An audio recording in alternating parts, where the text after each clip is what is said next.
welcome to What to Watch. I'm Clint Gage. I'm Jackie Jing. I'm David Griffin. Yay. We are talking about Spider-Man Far From Home. So, real quick spoiler warning. Anybody hasn't seen Spider-Man Far From Home, get out of here, bookmark this, come back, watch it later. First thing that we got to get into is the Spider-Man himself, Tom Holland, right? So Love he's adorkable. Adorkable, Yes, right? so As adorable, yeah. Peter Parker should be. Yes, totally agree, yeah. So how much longer are we going to get an adorkable Tom Holland, right? He's Good question. Contractually, this is like real world stuff. Contractually, Tom Holland signed up for 6 movies to start with.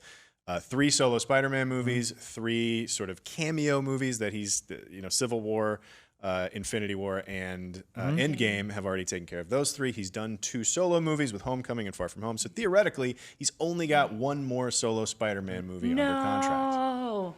Right? Yeah, they can extend his contract, though. Of course they can. And I love him. I just feel like he is just Peter Parker. He has that insecurity about him, but then is also really funny and tripping all over himself. And I just really like what they're doing with his story because you just see him. I mean, imagine being a teenager with these powers. A lot of the past movies and even in the comics sometimes, like it was just kind of like, okay, cool, I have these powers, and he was a little bit cocky. Other times, though, you saw him really struggling with it. And I feel like with Tom Holland's movies, we see him struggling with being a teen and trying to be a superhero, and I absolutely love that. So I'm a big fan of Tom Holland's Spider-Man, in case you couldn't tell. But yeah. So, like, I'm like, sign him up. Let's get as many movies out of him as we can. So yeah. I'm a big fan of him, too, but I mean, going back to what Clint was saying about the real world stuff, it's like it depends on what does he want to do with his career. True. Does he want to go do more indie stuff? Does he want to get an Oscar nomination? I mean,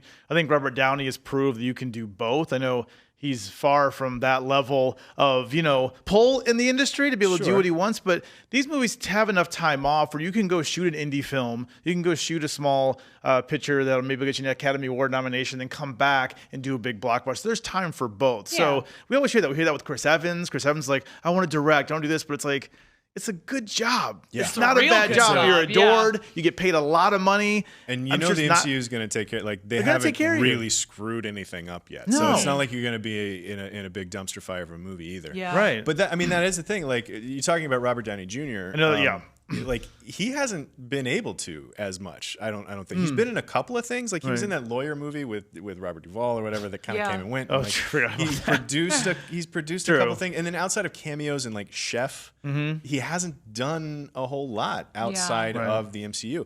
And the way that they're, obviously the movie has set up Spider-Man as the next Tony Stark in the world of the MCU. So it's like stepping that back out into the real world for Tom Holland to sit here and look at Robert Downey and like being the next Robert Downey Jr. He really hasn't had anything else to do.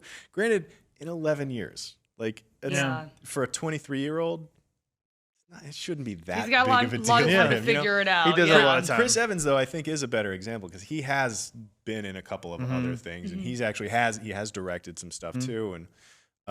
So it'll be interesting to say because Tom Holland has also mentioned in interviews and things like that. This was years ago, I think, but he references like Meryl Streep and like careers that he wants to have, and so like, he wants to do more stuff, and I totally get that. But so does everybody else. Well, I think Hemsworth is probably the only one that's done it like totally right. Yeah.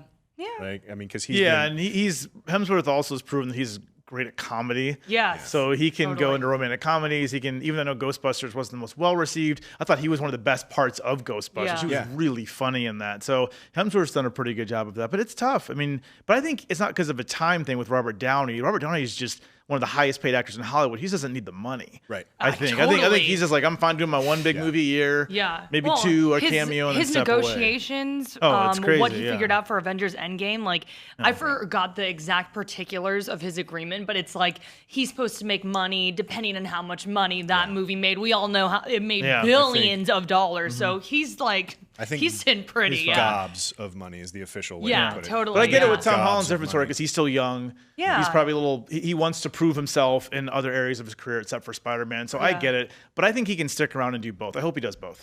All right, so that is what we think about Tom Holland's future in the MCU. Let us know what you think about it in the comments down below. And also make sure to check out our WTF questions about Spider-Man Far From Home, as well as all the Easter eggs that we found. And of course, subscribe to IGN for more What's Watch, and everywhere you like to watch is what we usually say. Yeah. Not in that order. It's rarely in that order. You actually killed on it. Outro. We should just stick with that. I'm not going to say anything.